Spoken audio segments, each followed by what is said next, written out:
नमस्कार दोस्तों, ocean network में आपका स्वागत।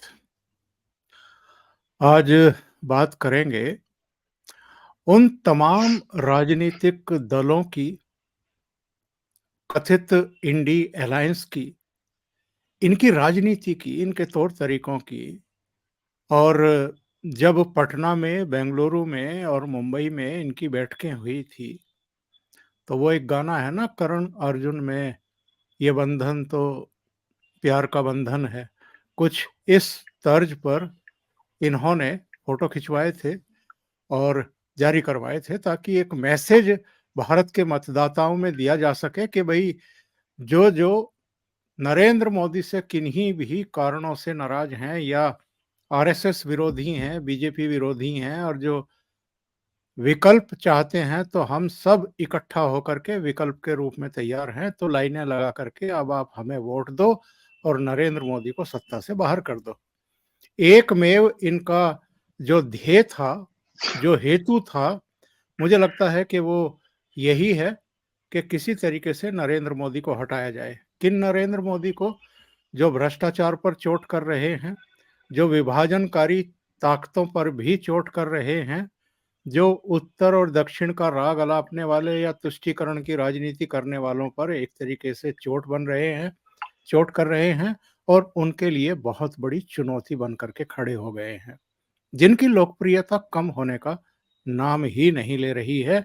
और इसका ताजा प्रमाण जो है, वो उत्तर भारत के हिंदी बेल्ट के 3 प्रमुख प्रदेश हैं, जहां भारतीय जनता पार्टी ने क्लियर मैंडेट के साथ जीत दर्ज की है। और इन 5 राज्यों के चुनाव में राजस्थान और छत्तीसगढ़ भी कांग्रेस से छीन लिए हैं। अभी हाल में 2 ऐसे अवसर आए हैं जब ये इंडी अलायंस के घटक दल ऐसे गायब मिले जैसे गधे के सिर से कभी सींग गायब हुए हों। एक 6 दिसंबर को अचानक कांग्रेस पार्टी ने बैठक बुला ली। ममता बनर्जी ने कहा कि हमें तो पता ही नहीं है किसने ये बैठक बुलाई है, क्यों बुलाई है, एजेंडा क्या है, और मेरे तो पूर्व निर्धारित कार्यक्रम है, मैं तो वहां जा नहीं सकती। फिर नीतीश का भी एक बयान आ गया, अखिलेश यादव का दूसरे तरीके से बयान आ गया, वो बैठक रद्द करनी पड़ी।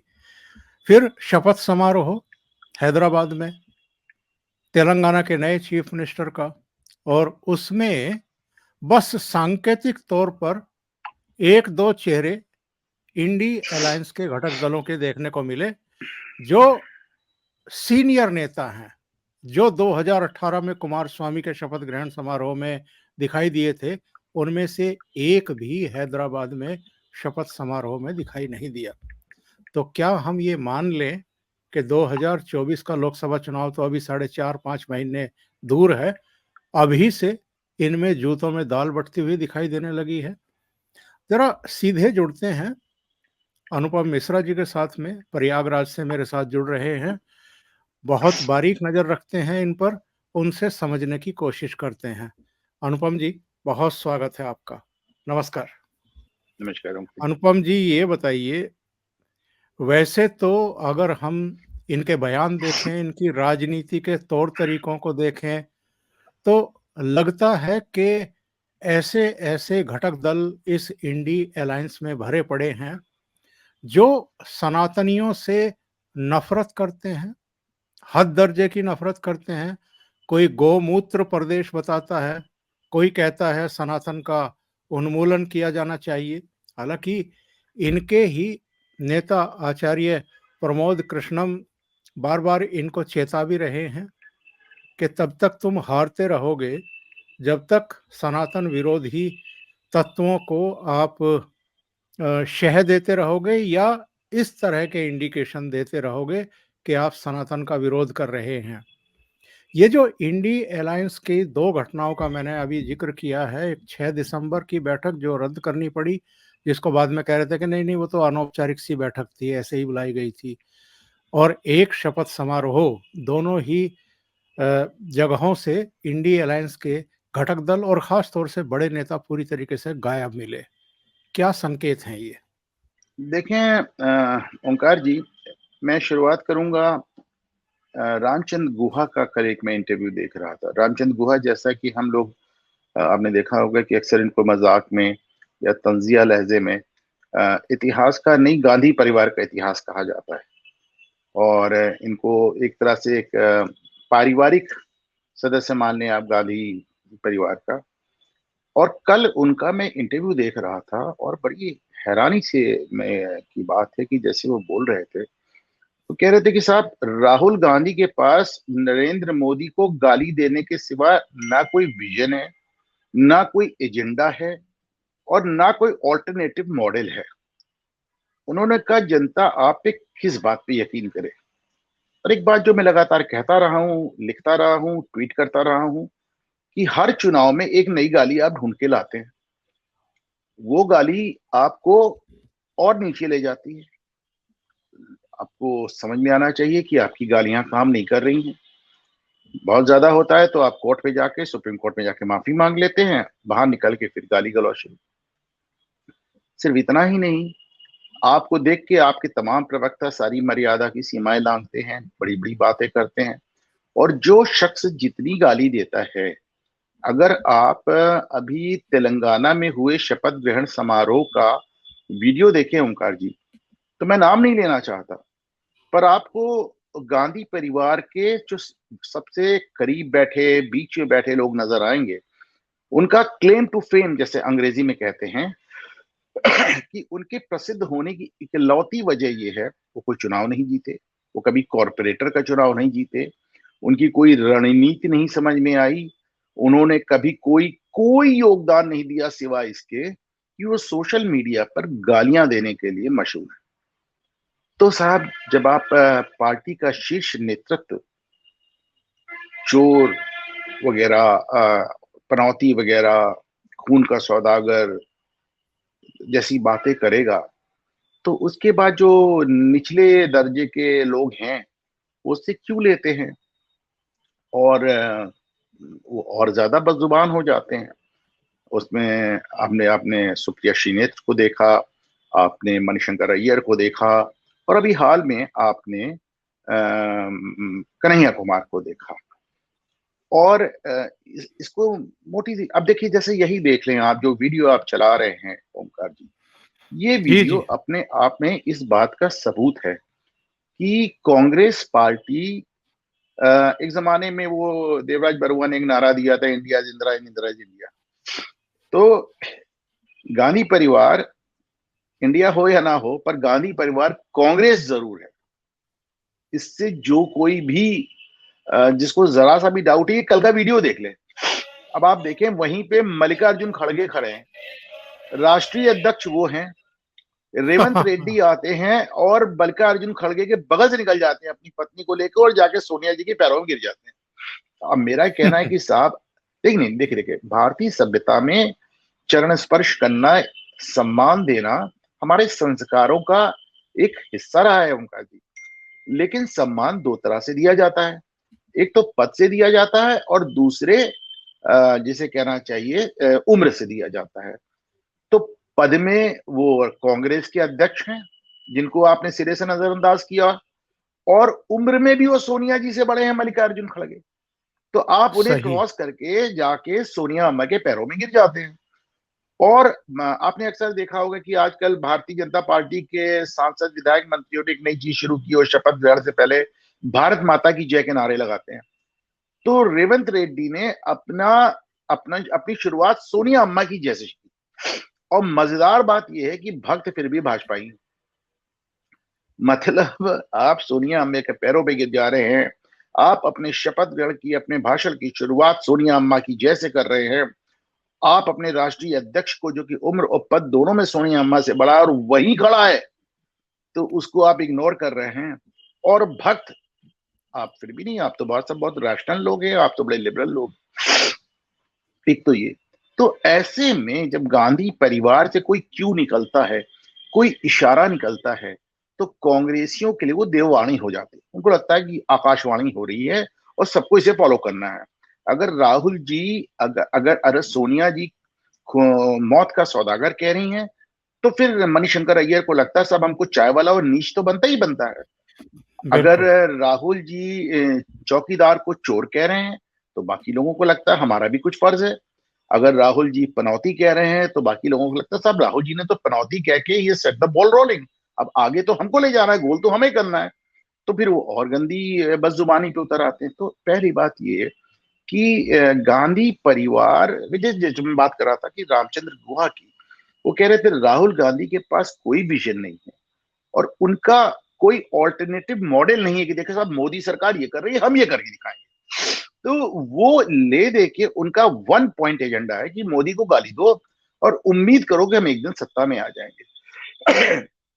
मैं मानता हूं कि इनकम्बेंसी से तमाम सरकारें जाती हैं, लोग बोर हो जाते हैं, लेकिन अभी तक तो कांग्रेसियों की ये उम्मीद पूरी होती नहीं नजर आई है। और निकट भविष्य मेरा तात्पर्य 6 महीने बाद होने वाले लोकसभा चुनाव हैं, उसमें भी ये उम्मीद फलीभूत होती मुझे तो कम से कम ओमकार जी नजर नहीं आ अनुपम जी, जो मेरा मूल सवाल था, ये जो 6 दिसंबर की बैठक से किनारा किया सीनियर मोस्ट नेताओं ने और शपथ समारोह में नहीं पहुंचे, क्या इसकी वजह आप ये मानते हैं कि हिमाचल और कर्नाटक में कांग्रेस की जीत के बाद जिस तरीके से राहुल गांधी को फिर आगे करने की कोशिश की थी कांग्रेस ने, उससे ममता बनर्जी, नीतीश कुमार, अरविंद केजरीवाल, अखिलेश यादव और यहाँ तक के शरद पवार और कई दूसरे नेता नाराज हैं?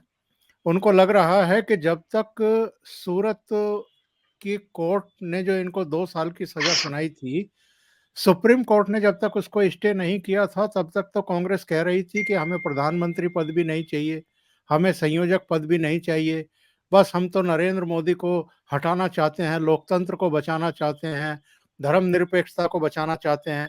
लेकिन जैसे ही वो स्टे हुआ, उसके बाद इन्होंने फिर राहुल गांधी को ही आगे करने की कोशिश की और पटना के बाद बेंगलुरु पहुंचते पहुंचते तो इनका इंडी अलायंस के ऊपर एक तरीके से मुकम्मल कब्जा हो चुका था, जो मुंबई में भी जारी रहा। तो नाराजगी है इंडिया अलायंस के घटक दलों में कांग्रेस के तौर तरीकों को लेकर के? उनका जी देखिए, मैं इसको थोड़ा सा असहमत हूं। मुझे नहीं लगता है कि राहुल गांधी और कांग्रेस के नेतृत्व से उनको दिक्कत है, बड़ी खाटी पॉलिटिक्स का मामला है। मैं बार बार कहता हूं कि जितने क्षेत्रीय दल हैं ये कांग्रेस का वोट खाकर वोटे हुए हैं, और उसमें जो सबसे बड़ा कांग्रेस का वोट ब्लॉक है वो माइनॉरिटी ब्लॉक है, मुस्लिम वोट। माइनॉरिटी हमारे यहाँ मतलब जब हम भारत के संदर्भ में बात करते हैं तो हम जब अल्पसंख्यक या माइनॉरिटी कहते हैं तो उसका सीधा तात्पर्य मुस्लिम वोट निकलता है। तो मुस्लिम वोट जो कांग्रेस का लेकर सारी क्षेत्रीय पार्टियां बढ़ी हुई हैं। अब आप ऐसे में बताएं कि कांग्रेस को जब आप बढ़ा, ठीक है, देखिए ये तो चाहते हैं कि साहब आप केंद्र में लड़े जाके, हमारे राज्य में हमको बख्श दें। हमारे राज्य में अगर अब याद होगा जब उत्तर प्रदेश में अखिलेश यादव ने कांग्रेस से समझौता किया था, तो मुलायम सिंह यादव ने छूटते ही कहा था कि अखिलेश ब्लंडर कर रहे हैं, भारी भूल कर रहे हैं। आपको याद होगा 1999 में मुलायम सिंह यादव ने कांग्रेस सरकार नहीं बनने दी थी, अटल बिहारी की सरकार बन गई थी, और उसके बाद बड़ी आलोचना हुई थी मुलायम सिंह की कि साहब आपकी वजह से कांग्रेस सरकार नहीं बनी। उन्होंने कहा ठीक है, आलोचना आलोचना हम झेल लेंगे, ये आलोचना थोड़े समय के लिए, कि अगर कांग्रेस खड़ी हो गई दोबारा उत्तर प्रदेश में तो हमारा तो अस्तित्व ही समाप्त हो जाएगा। हम क्या 6% 8% ज्यादा वोट लेके लड़ेंगे सिर्फ? देखें, एक कॉमन वोट की लड़ाई है ओमकार जी। कोई भी शख्स अपना जो इन्होंने एक रीजनल एक बेस बनाया है क्षेत्रीय पार्टियों ने, मुस्लिम वोट की मदद से वो कांग्रेस को सरेंडर नहीं करना चाहता। मैं पहले दिन से विभिन्न चैनलों पे कह रहा हूं कि ये जो इंडी गठबंधन है, देखिए इंडी गठबंधन में किसी तंजिया लहजे से नहीं कहता ओमकार जी। इंडी गठबंधन में इसलिए कहता हूं क्योंकि इंडिया शब्द जो इन्होंने ये पूरा बनाया है उसमें ए फॉर अलायंस ही है, गठबंधन ही है। तो मैं गठबंधन दो बार कैसे कहूं? तो यानी इस तरह या मैं कहूं कि जो ये विपक्षी गठबंधन है जिसका नाम इंडिया दिया गया है, इसकी जितनी भी मीटिंगें हुई हैं, आप मुझे बताएं उसमें बातचीत क्या हुई है। मैं अक्सर करके से मजाक करता था टीवी चैनल्स पे कि साहब इन लोग पूरे पूरे दिन लगे रहते हैं और शाम को प्रेस जब पूछता है क्या बात हुई तो लालू यादव कहते हैं कि राहुल गांधी की शादी की बात हुई। इकलौती चीज जिसपे सारे गठबंधन के घटक सहमत नजर आते हैं वो ये है कि राहुल गांधी को शादी कर लेनी चाहिए और हम लोग को बारात जानी चाहिए। दूसरा, ये कोई इशू कोई पॉइंट नहीं बता पाए जिसपे इनकी कोई सहमत हो। सीट एडजस्टमेंट तो जाने ही दें, वो बात की बात है। जहां तक राहुल गांधी को प्रोजेक्ट करने की बात है ओमकार जी, मेरा अपना इसमें एक नजरिया है, और आप मुझसे वरिष्ठ, मैं आपकी भी राय चाहूंगा इस पे, कि एक बार मैंने जब राहुल गांधी को सजा हुई थी, और राहुल गांधी को चलिए सजा हो गई, कोर्ट से सजा हो गई, पर उनको सजा होने के एक हफ्ते के अंदर उनसे बंगला छीनवा लिया गया। तब मैंने एक ट्वीट किया था, ओंकार जी, और मेरे ट्वीट करने के 2 दिन बाद ममता बनर्जी ने आइडेंटिकली वही चीज रिपीट की। मैं आपको दोनों ट्वीट भेज दूंगा। मेरा यह कहना था कि जो पार्टी और जो नरेंद्र मोदी गालियां देने वाले सतपाल मलिक को 4 साल गवर्नर पद से नहीं हटाते, सुब्रमण्यम स्वामी को बर्दाश्त करते हैं, यशवंत वर्मा को पार्टी से यशवंत सिन्हा को पार्टी के बाहर नहीं करते, अरुण शौरी से नातेपाकी नहीं जताते, उनको राहुल गांधी को सजा होने के एक हफ्ते में बंगला छीनने की क्या जरूरत थी? उन्होंने भाई, सतपाल मलिक को तो आप एक दिन में हटा सकते थे ना, पर आपने नहीं हटाया। तो ये मैंने कहा कि ये जो नरेंद्र मोदी कर रहे हैं कि एक हफ्ते के अंदर राहुल गांधी से सजा होते ही बंगला छीनना, ये कहीं ना कहीं भाजपा और नरेंद्र मोदी का तरीका है राहुल गांधी को हीरो बनाने का, क्योंकि उनको मालूम है कि ये वो हीरो है, और आप या फिर इसे कह लें, उनका मानना है कि ये वो जीरो है जो मोदी को हीरो बनाए रखता है। तो उन्होंने, नहीं, आप फिर से इसको देखें कि नरेंद्र मोदी ने, मतलब जिसे कहना चाहिए कि अनप्रेसिडेंटेड लेवल पे जाके सहन शक्ति दिखाई है। आपका गवर्नर संवैधानिक पद पे बैठ के आपको 4 साल गालियां देता है, आप उसे टोकते तक नहीं, हटाना तो बहुत दूर की बात है, और राहुल गांधी को आप एक हफ्ते में बंगला छीन लेते। तो मेरा मानना था कि साहब ये इनको विक्टिम बना के इनको विपक्ष का नेता बना रहे हैं। उसके 1.5 या 2 दिन बाद देखिए ममता बनर्जी का बयान आता है कि मोदी सरकार राहुल गांधी को नेता बनाने पर, हीरो बनाने पर आमादा है। तो मेरा अपना मानना है कि नरेंद्र मोदी और भारतीय जनता पार्टी इस बात से बखूबी वाकिफ है, सहमत है, कि जब तक राहुल गांधी केंद्र में लीड लिए हुए हैं, तब तक नरेंद्र मोदी की सरकार को किसी भी चुनाव में किसी भी प्रकार का कोई खतरा नहीं है। और ऐसा कल उनके पारिवारिक इतिहासकार रामचंद्र गुहा भी कहते हुए सुनेंगे। उनका 2024 का लोकसभा चुनाव अब बहुत दूर तो बचा नहीं है, बल्कि कहना चाहिए कि दस्तक दे दी गई है एक तरीके से। और ऐसे में ये जो कुछ घटनाक्रम इस समय चल रहा है इंडिया अलायंस में, ये 2024 लोकसभा तक इकट्ठे रहेंगे क्या? इनकी कोई उसी रूप में, स्वरूप में बैठक हो पाएगी क्या? और क्या आने वाली बैठकों में भी कुछ होने वाला नहीं है? क्योंकि अब तो बहुत कम समय बचा है, सीट शेयरिंग पर तो आज तक बातचीत ही नहीं हो पाई है, अनुपम जी। अच्छा बताएं ओंकार जी, मुझे एक बात समझ में नहीं आता है, कैसा सीट शेयरिंग फॉर्मूला, कैसा वोट शेयरिंग। मैं हमेशा इसे कहता हूं कि देखिए, सीट शेयरिंग में दिक्कत नहीं आती, दिक्कत आती है वोट शेयरिंग। कौन अपना वोट शेयरिंग और वोट ट्रांसफर में दिक्कत आती है। तो एक ये अब आप वो भेड़ बकरी जो समझ के जिधर इशारा कर दिया आपका वोटर चल दिया, आपने देखा ये फॉर्मूला बार बार फेल हुआ। 2019 में महागठबंधन ने बुरी तरह परास्त हुआ। और इसको देखें कि एक एक राज्य लेना शुरू कर दें। आप देखें, वेस्ट बंगाल में कम्युनिस्टों ने पहले से डिक्लेयर कर दिया है कि पश्चिम बंगाल में वो इंडिया अलायंस का हिस्सा नहीं होंगे। तो यानी वो सारे राज्यों में होंगे और वेस्ट बंगाल में नहीं होंगे। केजरीवाल ने पहले से कह दिया कि पंजाब और दिल्ली में 1 इंच नहीं देंगे। अखिलेश यादव ने कह दिया कि उत्तर प्रदेश में हम बिग ब्रदर हैं। अब समझे इसको। डीएमके ने पहले से मान के चलते कि साहब तमिलनाडु में तो हम जो तुम्हें दे दें उसको भीख समझ के खुश हो जाओ, राज्य हमारा है। अभी से हम देख रहे हैं कि बिहार में इस तरह की बातें हो रही हैं कि पिछले चुनाव में जितनी सीटें कांग्रेस को दी गई, अगर ना दी गई होती तो शायद नतीजे कुछ और होते। और सबसे मजेदार बात तो ये मुझे लगती है ओमकार जी, कि इंडिया इस अलायंस, इस गठबंधन को, इसके जो अनऑफिशियल, पहले तो इनके कन्वीनर नीतीश कुमार हुआ करते थे, पर जेल से निकलने के बाद जिस तरह बीच में लालू यादव बैठ के इस पूरी घटनाक्रम को मैनेज करते हैं, हर मुद्दे को वही बताते हैं, हर हर चीज का तर्जुमा वही देते हैं, हर चीज का जवाब भी वही देते हैं, अगला एजेंडा भी वही तय करते हैं। ये बात मुझे बड़ी हास्यास्पद नजर आती है कि लोकसभा चुनाव के लिए जो गठबंधन हुआ है उसका अघोषित नेता वो व्यक्ति है जिसकी लोकसभा में एक भी सीट नहीं। लोकसभा चुनाव के लिए जो गठबंधन हुआ उसका नेता एक ऐसा आदमी घोषित हुआ है जो सजा याफ्ता है, और जो जमानत पे, वो भी हेल्थ ग्राउंड के जमानत पे बाहर है। इसलिए नहीं जमानत, उसको जमानत मिली है, जमानती इसको पैरोल पर लो, मान ले कि साहब आपकी तबीयत बहुत खराब है, आपको लीवर ट्रांसप्लांट कराना है, किडनी ट्रांसप्लांट है, जो भी है, आपको हेल्थ ग्राउंड पे छूट दी गई है। अब ऐसे में मुझे कभी कभी लगता है कि वो तमाम जो लोग इस गठबंधन के आलोचक हैं वही कुछ सुझाव दें कि साहब आप बताएं, ममता बनर्जी का वोट वेस्ट बंगाल के बाहर क्या है, नीतीश कुमार और तेजस्वी का वोट बिहार के बाहर क्या है, अखिलेश यादव का वोट उत्तर प्रदेश के बाहर क्या है। ऐसे में अगर कोई एक पार्टी है जिसकी भाजपा और फिर कांग्रेस के बाद एक लंबी रीच है, चाहे उसका वोट परसेंटेज पिछले 10 20 15 25 साल में बहुत कम हुआ है, लेकिन आज भी बहुजन समाज पार्टी के पास एक वोट परसेंटेज आपको एक दर्जन राज्यों में मिलता है, एक दर्जन राज्यों में मिलता है, और वो इस गठबंधन का हिस्सा नहीं।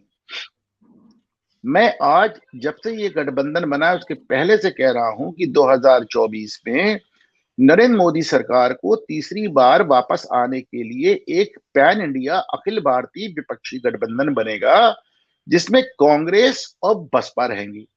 उत्तर प्रदेश से उसमें से राष्ट्रीय लोकदल यानी जयंत चौधरी और अपना दल कैमेरावादी यानी पल्लवी पटेल भी होंगे, और उसमें अखिलेश यादव नहीं होंगे। अब इन चीजों को देखते हुए आप जरा एक बार फिर देखें, ममता बनर्जी का वेस्ट बंगाल में कांग्रेस से बिल्कुल बैठ नहीं पा रहा है, कम्युनिस्टों का बैठ नहीं पा रहा है, केजरीवाल ने कांग्रेस लिए जगह छोड़ने से इनकार कर दिया, अखिलेश यादव से झगड़ा आपको नजर आ रहा है। ऐसे में जो मायावती ने भी एक बात कही बहुकोड़ी चुनाव की, तीसरा मोर्चा, मुझे लग रहा है कि हर गुजरते दिन के साथ तीसरा मोर्चा अपने आप में एक इवेंचुअलिटी, एक मतलब पक्की एक हैपनिंग होती नजर आ रही है, जिसमें शायद आपको केसीआर भी नजर आए, ममता नजर आए, वामपंथी नजर आए, केजरीवाल नजर आए, अखिलेश यादव नजर आए, अगर डीएमके भी आ जाए, वैसे डीएमके मुझे लगता है कांग्रेस के साथ ही रहेगी, कांग्रेस के पास उनके अलावा कोई ऑप्शन नहीं है। तो ऐसे तमाम नेताओं को लेकर, और शायद कल उसमें ओवैसी भी नजर आए, तो एक तीसरा मोर्चा, और जो कि मायावती ने समय रहते बहुत दावे के अंदाज में कहा कि साहब ये बहुकोड़ी चुनाव होने जा रहा है। तो मुझे लगता है कि ओंकार जी कि इस गठबंधन में जितने लोग हैं वो अपना वोट किसी को देने की, ट्रांसफर करने की कोशिश, देखिए वेस्ट बंगाल के बाहर ममता किसी को क्या देंगी, और वेस्ट बंगाल के अंदर वो किसी को कुछ नहीं देंगी, इसको समझिए, वो देंगी नहीं, उनके अपने अस्तित्व खतरा हो जाएगा। तो इस तरह अपना वोट अपने स्टेट के बाहर ये देने की पोजीशन में नहीं है, और अपने स्टेट के अंदर देने के लिए तैयार नहीं है। ऐसे में तीसरा मोर्चा एक हकीकत बनता जा रहा है ओमकार जी। और अनुपम जी, चलते चलते एक और दूसरे इसी से जुड़े हुए दूसरे मुद्दे पर चर्चा कर लें। एक बार वायनाड में राहुल गांधी ने ही दक्षिण भारत की काफी प्रशंसा की थी, और उत्तर भारतीयों को लेकर के, उत्तर भारत के प्रदेशों को लेकर के कुछ अजीबोगरीब टिप्पणी कर दी थी। ये भूल बैठे थे कि उत्तर भारत के उत्तर प्रदेश के अमेठी से ही वो 3 बार सांसद बन चुके हैं। उनकी उनके 5 पिताजी पुश्ते। भी उनके पिताजी भी, उनकी दादी भी, उनके चाचा भी, वो सब उसी प्रदेश से चुने जाते रहे। तो वो उनकी याददाश्त समय समय के अनुसार और कालखंड के अनुसार भी, और उत्तर, दक्षिण और पश्चिम और पूरब के हिसाब से आती जाती रहती है। भी दूसरे, कोई गौमूत्र प्रदेश बताता है, कोई सनातन उन्मूलन की बात बताता है। अभी नीतीश सरकार ने तो कमाल कर दिया, जो अल्पसंख्यकों के, मुस्लिमों के त्योहार हैं उनकी छुट्टियां बढ़ा दी, हिंदुओं के त्योहारों की छुट्टियां घटा दी। जुमे पे छुट्टी एक, कर दी ओमकार जी। जी हाँ, जी हाँ। और सरकारी ये, स्कूलों, सरकारी उर्दू स्कूलों में जुमे की छुट्टी डिक्लेयर कर दी, और संडे को ओपन कर दिया। तो मैं ये समझना चाहता हूँ कि जो इनके ये कर्मकांड हैं, जो इनके बयान हैं, ये जिस तरीके से विभाजन करने की कोशिश कर रहे हैं, कभी जातीय कार्ड खेलने की कोशिश कर रहे हैं, ये इनके लिए मददगार होगा या आत्मघाती होगा? ओंकार जी, इसमें थोड़ा-सा मैं डिटेल आंसर दूँगा। पहले तो आपने जी। कहा कि राजीव गांधी, राहुल गांधी के तमाम लोग यहाँ के रहे। मैं गिना दूँ, मोतीलाल नेहरू यहाँ से चुनाव जीते थे, जवाहरलाल नेहरू जीते, विजय लक्ष्मी पंडित उनकी बहन, उसके बाद आप देखें इंदिरा गांधी के पति फिरोज गांधी, राहुल गांधी सॉरी राजीव गांधी, सोनिया गांधी, राहुल गांधी, मैं समझता हूँ कि और रिश्तेदारों में चले जाएंगे तो पता नहीं कितने गांधी और नेहरू मिल जाएंगे। तो मेरा तो अब वो उन्होंने, राहुल गांधी ने कहा क्या था केरल में, वायनाड में, मैं आपको याद दिला दूं। उन्होंने कहा था कि दक्षिण भारतीयों को मालूम है कि वोट कैसे दिया जाता है, यानी जो वोट उनको मिले उन्हें दे, उसको मालूम है वोट कैसे दिया जाता है। और जो वोट उनको ना दे, उसे मालूम ही नहीं कि वोट कैसे दिया जाता है। देखें, एक चीज है, थोड़ी सी थोड़ा तो प्रत्याशित था ये जो 4 राज्यों के जो नतीजे हैं, और थोड़ा सा अप्रत्याशित भी रही भाजपा की जीत। ऐसे में कि इन लोग बौखला गए। अच्छा, ये आज का नहीं है। अंग्रेजों ने, मैं बताऊं ओंकार जी, 1890 तक बाहर आउट ऑफ इंडिया थ्योरी पढ़ाई जाती थी। किस तरह भारत से लोग निकल के गए, उन्होंने दुनिया के बाकी खित्तों को बसाया। फिर साहब मैक्स मुलर आए और उन्होंने एक अंग्रेजी अनुवाद पढ़ा वेदों का, और उसका उन्होंने ऑक्सफोर्ड में 1880 या 90 में एक स्पीच दे डाली, जिसमें उन्होंने पहली बार आर्यन इन्वेजन थ्योरी की बात की, जिसको हिंदी में आर्य आक्रांता थ्योरी कहते हैं। और जिसमें ये बताया जाता है कि भारत में जितने तथाकथित सवर्ण हैं, ये मूल निवासी ना होकर बाहर से आए हैं, जर्मनी और ईस्टर्न यूरोप के हिस्से से आए हैं, यूरेशिया से आए हैं, और इन्होंने आके यहाँ पे द्रविड़ों पर कब्जा किया, अत्याचार किया, और उनको नीचे दक्षिण भारत में ढकेल दिया।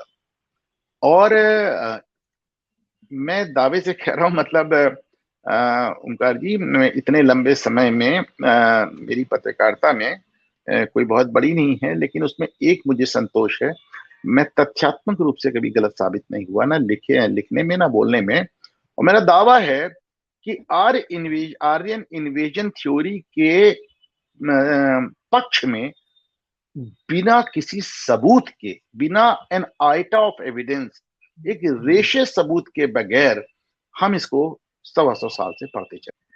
आर्यन इन्वेजन थ्योरी का एक मकसद था ओंकार जी, 1857 की जो क्रांति हुई थी, उसके बाद अंग्रेज भयभीत थे।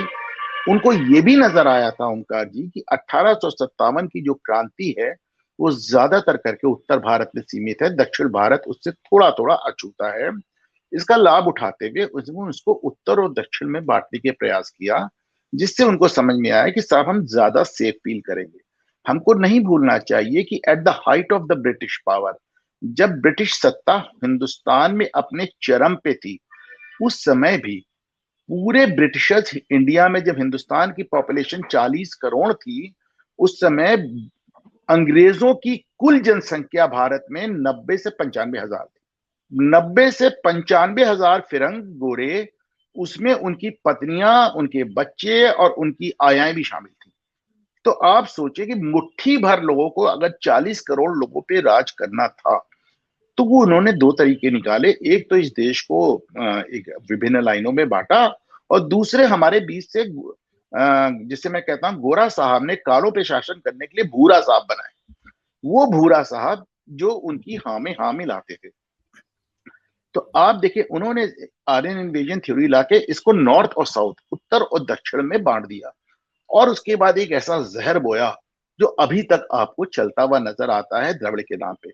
इसमें ओंकार जी, मैं अपने दर्शकों को याद दिला दूं, और इसी के चलते मेरा एडमायरेशन उस शख्स के लिए बहुत बढ़ जाता है, कि जब सारे so called intellectuals, including Jawaharlal Nehru, सारे जितने अपने आप को बौद्धिक जायंट्स माने जाते हैं जवाहरलाल नेहरू को लेकर, ये सब आर्यन इन्वेजन थ्योरी, आर्य आक्रांता थ्योरी को तोते की तरह रट रहे थे। सिर्फ एक शख्स खड़ा हुआ, उसने कहा बकवास है। और वो थे डॉक्टर भीमराव अंबेडकर। उन्होंने कहा एक आर्य कहीं से नहीं आए, आर्य ही मूल निवासी हैं। और सिर्फ इतना ही नहीं कहा उन्होंने कहा अगर ब्राह्मण आर्य है तो शूद्र आर्य है, और अगर ब्राह्मण द्रविड़ है तो शूद्र द्रविड़ है।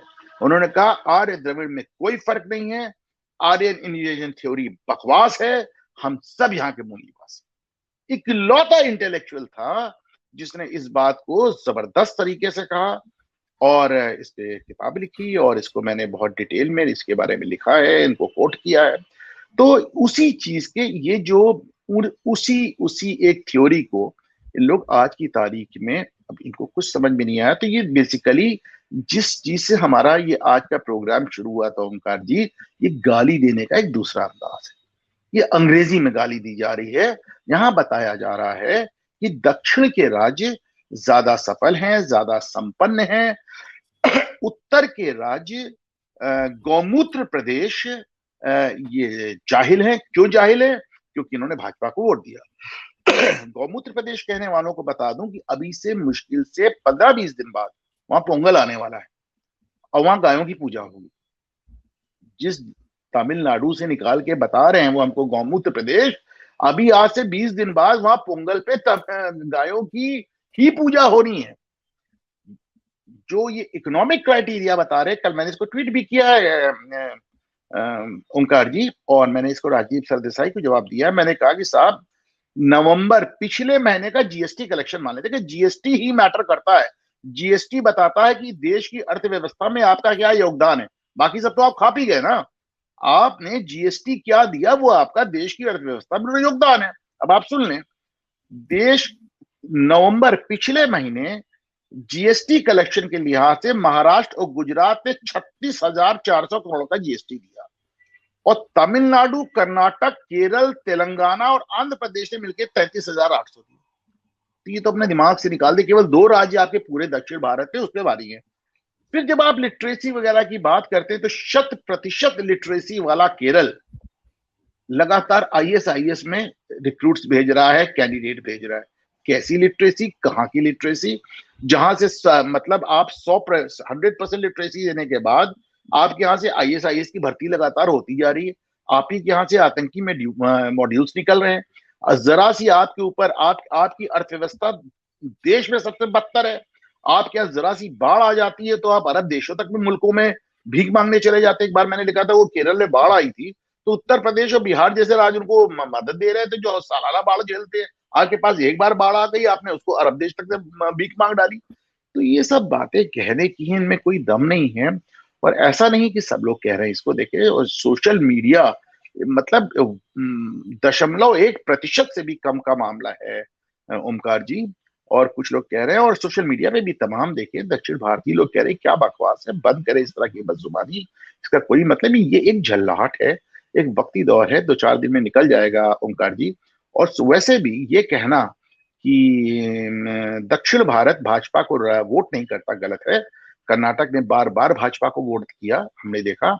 और सबसे बड़ी बात, मैं एक चीज और आपको थोड़ा मैं अपनी बात कहना चाहूंगा और दर्शकों को ध्यान दिलाना चाहूंगा कि वो डीएमके जिसने सनातन धर्म पर हमला करना पिछले 25-30 साल से एकदम बंद कर रखा था, क्योंकि भाई उनका एजेंडा पूरा हो गया था, उनकी सरकार आ गई थी, अपने हिसाब से चला रहे थे, ब्राह्मणों को मार के भगा दिया था उन्होंने प्रदेश से।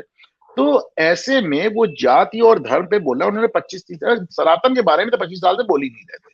वो एकदम से अगर वो सनातन धर्म पे मुखर होकर उन्होंने हमला किया है तो उसका सिर्फ और सिर्फ एक कारण है ओमकार जी कि अन्नामलई ने कहीं ना कहीं तमिलनाडु में डीएमके को रैटल कर दिया है, परेशान कर दिया है डिफेंसिव। बहुत सही बात आपने अंत में कही है, और इनकी बौखलाहट की सबसे बड़ी वजह भी यही है। बहुत बहुत धन्यवाद अनुपम जी, आपने ओशियन नेटवर्क के लिए समय निकाला और बहुत ही महत्वपूर्ण मुद्दों पर चर्चा की। Thank you so much. नमस्कार।